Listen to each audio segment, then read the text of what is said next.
Not that I don't want you here. The Omniverse.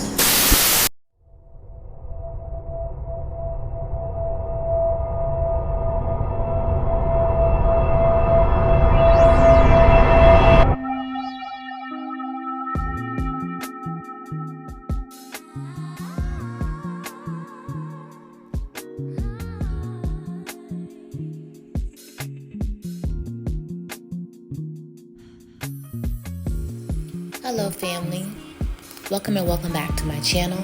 My name is Ami. I am your Mystic Rugrat, and this is the Omniverse. Today we are back for part 4 of the breakdown of Naziah Harris's disappearance. Next on the Rugrat docket is Cordell, Not So Right.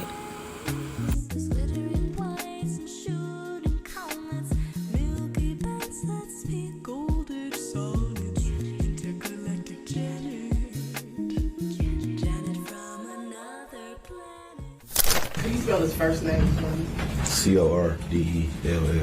Right. You ready to get it, sir? Thank you, Judge. Good morning, Mr. Wright. Good morning. And Mr. Wright, do you have a nickname? Yes. And what's your nickname? King. Is that King? Yes, ma'am. Thank you. How old are you? 37. When's your birthday? 11/17.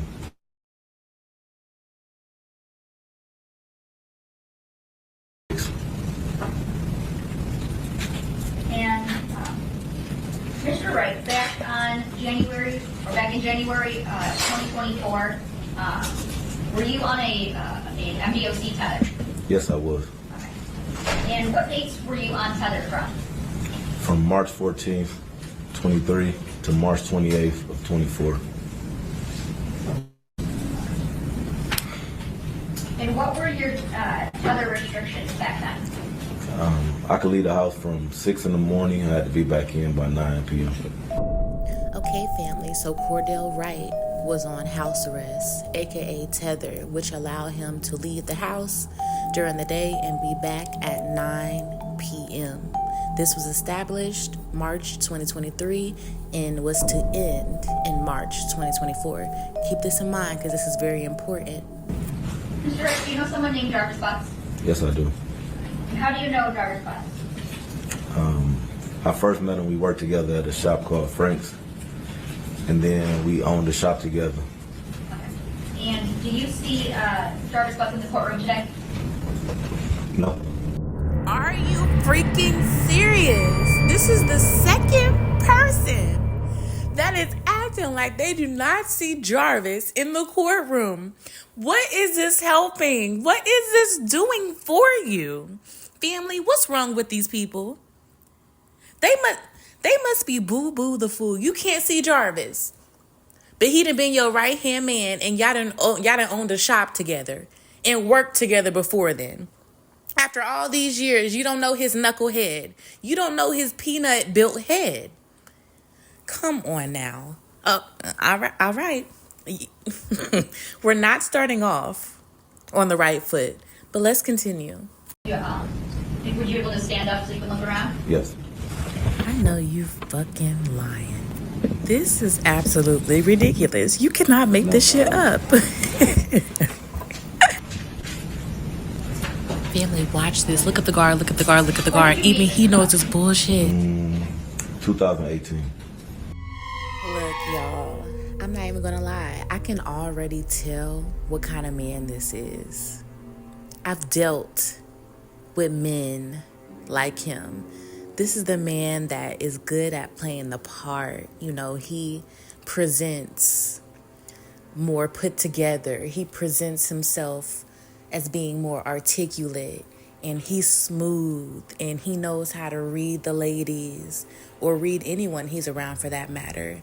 And, you know, he's a smooth cat. He knows how to shift and become something new. You know what I'm saying? To fit in or to try to get what he wants. He's a finesser. Okay? And may I add, y'all, that he was on tether for beating pregnant women. So he's an abuser as well, just of a different caliber. Birds of a feather flock together. And you said you two worked together initially at a place called Frank's? Frank's. All right. Where was Frank's at? He has a couple locations. He has 7, but the one I met him at was on Warren in Neff.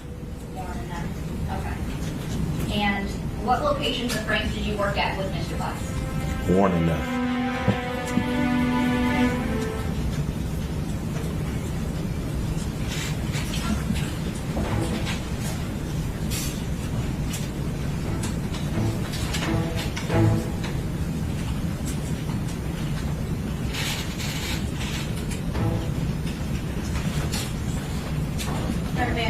Yes.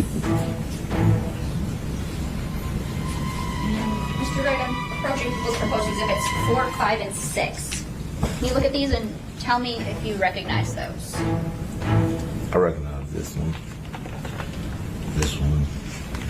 and this one. Okay.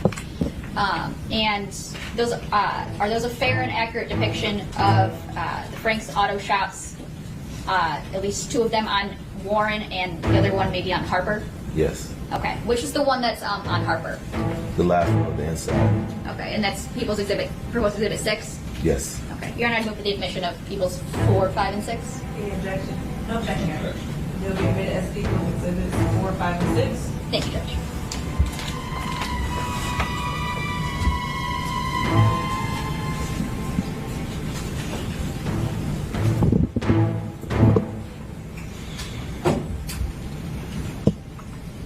How long did you work at Frank's with Mr. Butts? A few years. About how many years would you estimate? 2. And when did that change from Frank's to another shop? Maybe in 23 sometime. Okay. Would it be earlier in the year or later in the year? Maybe mid, maybe in May.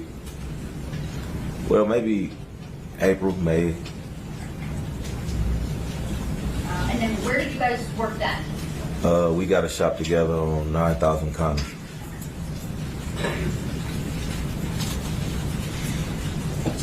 And what is at 9,000 Connor? A sicko, a car wash, and our shop was in the middle of both.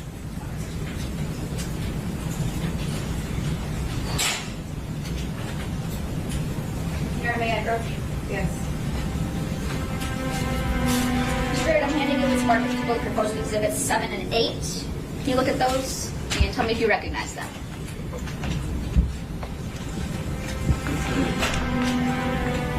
Yes, I recognize. Okay. And are those a fair and accurate depiction of your shop at 9,000 Connor? Yes, it is. And you're not with the admission of people's proposed exhibits 7 and 8. No objection. They'll be admitted as People's Exhibits 7 and 8. Thank you, Judge.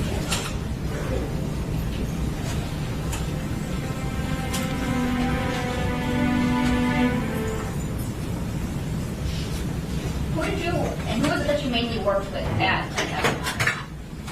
I'm sorry. Who was it that you worked with at 9,000 Connor? Jarvis. I want to take you back to when you were working at Frank's with Mr. Butts. Did you ever see Mr. Butts with any children there? Yes. And specifically, did you see him with any young girl children? Yes. And did you know who those were? Yes. Who were they? Who were they? His daughter, his niece. Daughters and niece. What about any boys? Yes. Okay. And who were they? His sons. How often would you see him with children there at Frank's? Sporadic.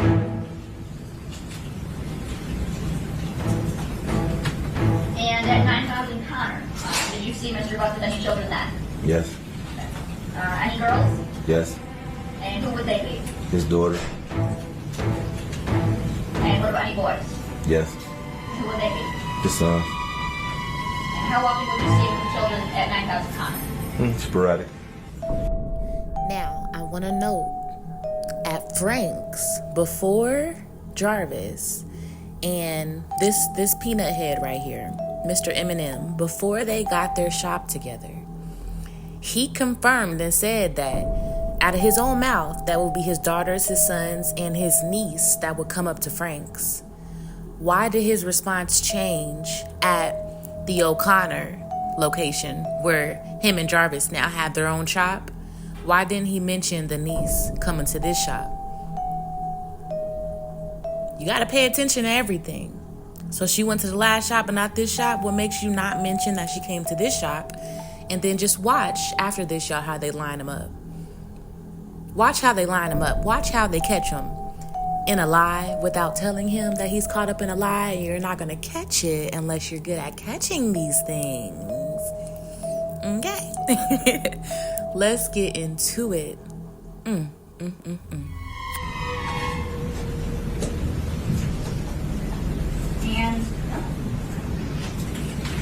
as it relates to this case, it's fair to say that you spoke with Detroit police a few times? Yes, about 4. About 4 times? Okay. That first time that you talked to Detroit police, do you recall about when that was? The first time was the day before Valentine's Day, so like February 13th.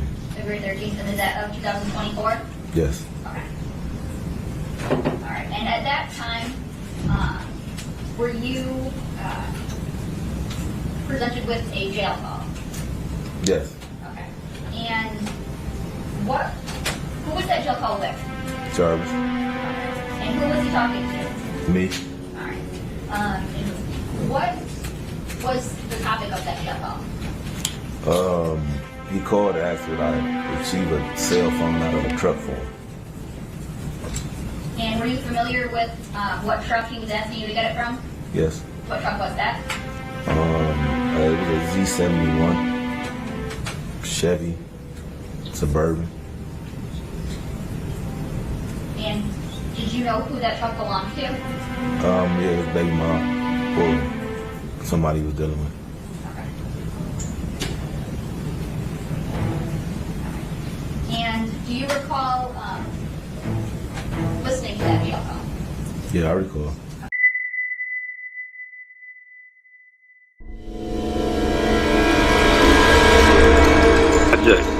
This is a one-time free 3-minute call from an inmate at Wayne County Jail. Your phone does not accept collect calls.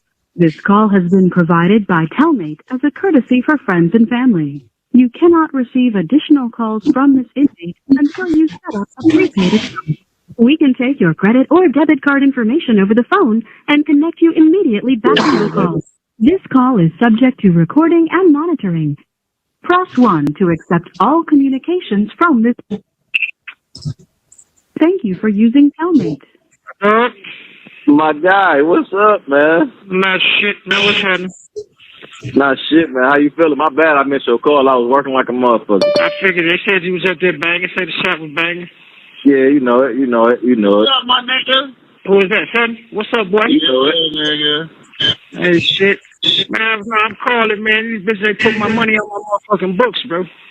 Oh, yeah, take a minute for them to put that shit on there, even if you walked in with it, man. They be playing it crazy. Yeah, I swear to God. They you got a machine and shit. You show you straight, you need something? I gave you a couple $2 for you left, didn't you? Yeah, I had some money on my books, nigga. I came in with money.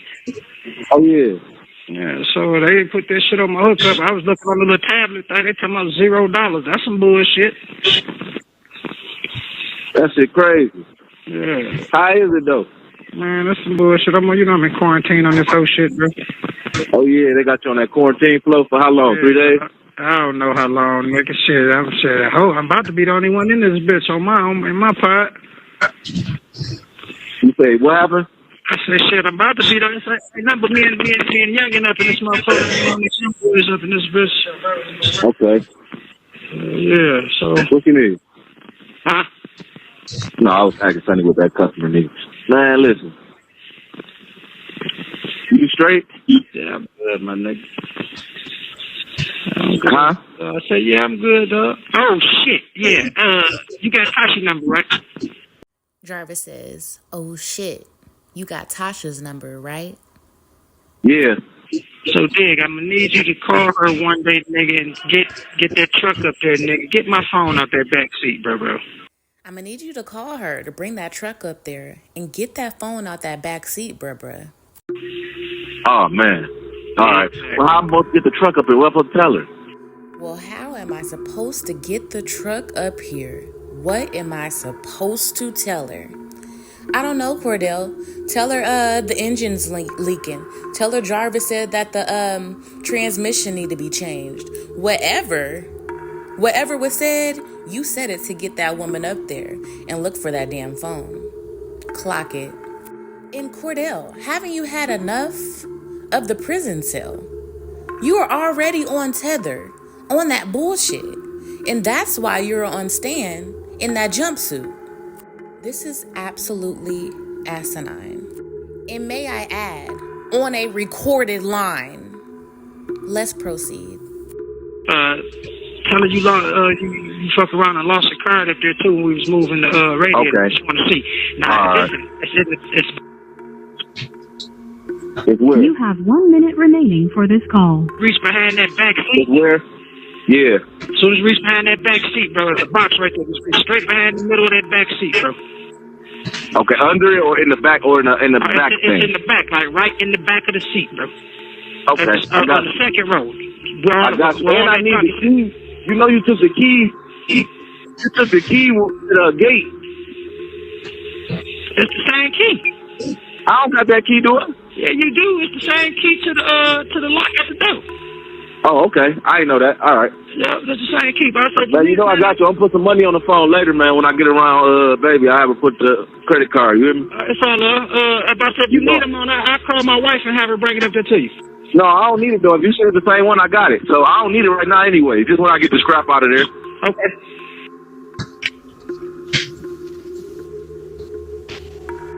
Wow. The details are astonishing. Dig in between here in the back of the seat. Go to the left. Go to the right. Go in the middle. Right there in the middle. Don't go up. Go down. I mean, it's a lot of direction that Mr. Jarvis was giving this fella about retrieving this phone. And it leads me to think, did he in fact not find the phone? And was the phone already retrieved from Tasha by the point that this peanut head right here actually looked? What do you think? So my question following this is, do you believe that Cordell will be charged with some type of involvement? He did admit that he looked for the phone. And later, he's going to admit that he was with Jarvis and Naziah on the day of her disappearance. Shouldn't he get charged with something as well? You cannot tell me that this man knows nothing. But let's continue. And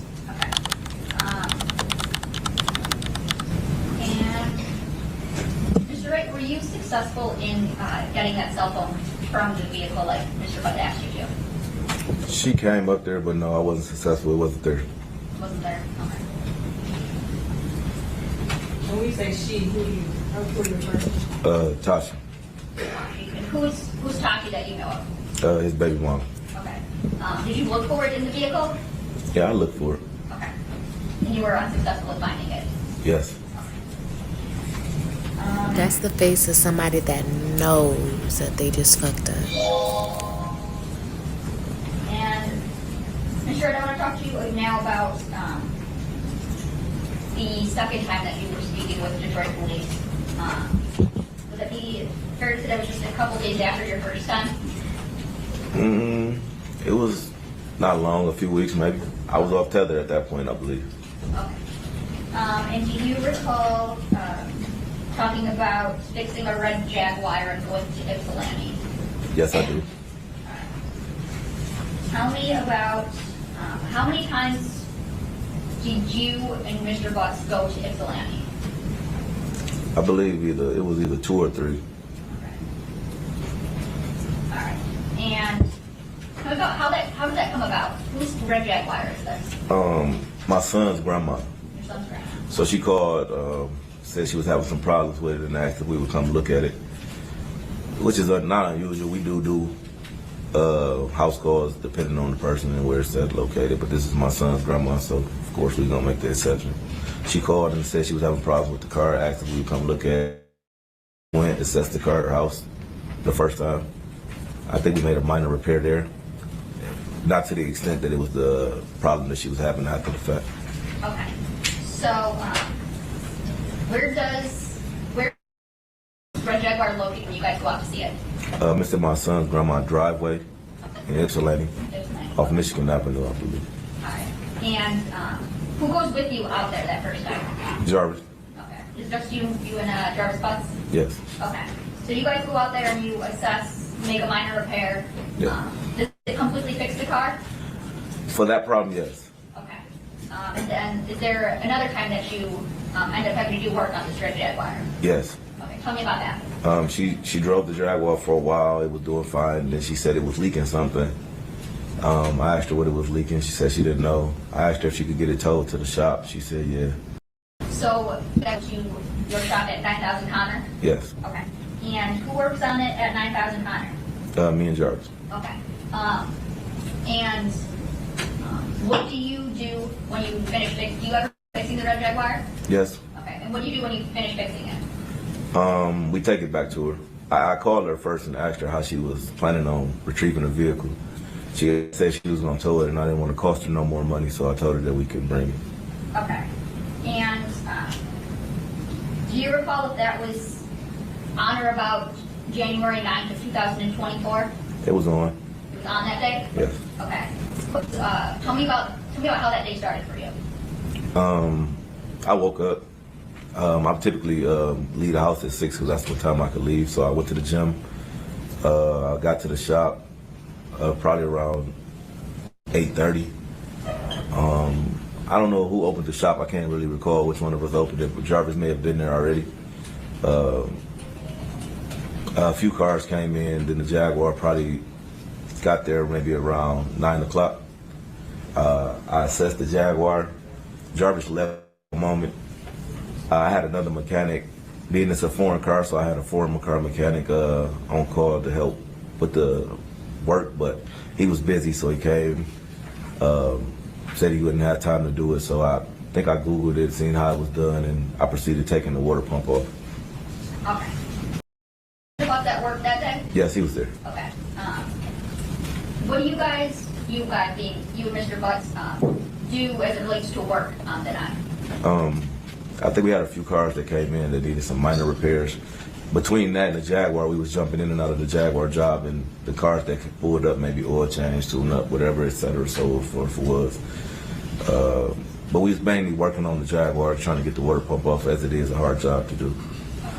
And do you always have all of your parts on stock or on your person in stock with you? No, we call either AutoZone, Mansfield, or the auto stores to have them. Okay. And did you have to go get any auto parts on January 9th? Yes, we had to go get the water pump for the Jaguar, as well as some other parts, I believe, for other cars. Okay. And when you go and get parts, is it usually just one of you, both of you, or something else? That depending. If it's a car there, then one of us will stay. If it's not a car there, we can go together sometimes. Okay. And on January 9th of 2024, did you guys, did one of you guys go to the auto parts store, or did you both go? We both went. Both went? Okay. Tell me what happens when you go to the auto parts store. Before that, I called them. They ordered the water pump, so we went and picked it up when they called and said it was in. We got in the truck, went to AutoZone, got the water pump. On our way back from AutoZone, I believe we forgot something, so we ended up turning back around, going back to AutoZone, grabbed whatever we forgot, came back, and on our way back, we was coming down Harbor. Jarvis said, "I see my niece right there. She walking." We pulled into Angel's liquor store. I still didn't see her. He pointed across my face, said she right there. She was coming across the street at that time. She got in the truck with us. She spoke. Hi King, hi Jay, and we proceeded back to the shop. I think that this is a perfect place to stop. On the next segment, we will get into the happenings, everything about the shop, what Cordell knows but acts like he doesn't, and possibly connect some more dots and figure out what exactly happened on January 9th.